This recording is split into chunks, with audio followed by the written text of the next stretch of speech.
Hey guys, this is Fahad from MF Automation and welcome to my next video on Postman series. Okay guys, now is the time to talk about some experience level shit guys. So we are going to learn these weird looking terms which turn out to be really amazing on the record. So let's start with request. An API call or API request allow one application to request data or service from another application.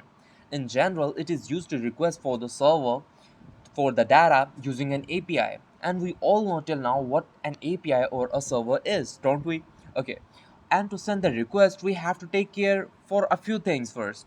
For example, we have to, pass the protocol like the HTTP or HTTPS and then the URL in the request, which is like reqres.in and then the endpoints, which could be API /users like in our case, and then the query parameters which could be come after the question mark, like which is like page equal to 22, and then in the request we have to send the headers which will be like that, and the body of JSON which will look something like that. Okay, and there are some common request types as well, which could be post, get, delete, patch, put, etc. So post is used to send the data to the server to create something on the server, while get is used to get data from the server. On the other hand, delete is used to delete the data on the server, while the remaining two, patch and put, are have some differences, but their behavior is like they're usually the same. Like they both used to update the data. We will come to that, explain them better. You must be overwhelmed right now, but don't you worry, you will get to play with this a lot in the upcoming videos. Okay. Next, we have Workplace. It enables you to organize your Postman work and collaborate with the teammates. And all your collection requests will be stored under this Workplace. In simple sentence, or you can say that you can consider it like a factory of products where all the departments and co-work and the workers will be collaborating to achieve the final outcome, right?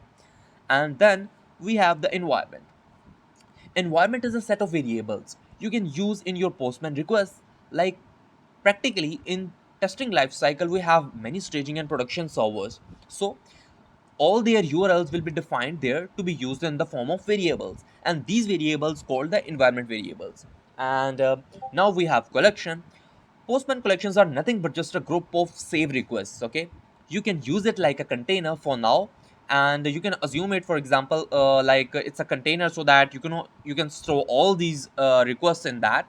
And then we have it's have their own variables, of course, as well, and which are basically called the collection variables. And in the last, we have Scratchpad. Scratchpad is a space where you can work if you are connected to Postman server. And when you get logged in, you get to create and play with your own workspace as it pleases you. And that brought us to the end of our video. And hopefully you must have learned many amazing concepts. And if you like the video, please do like, subscribe and share. I will see you in the next video of Postman series.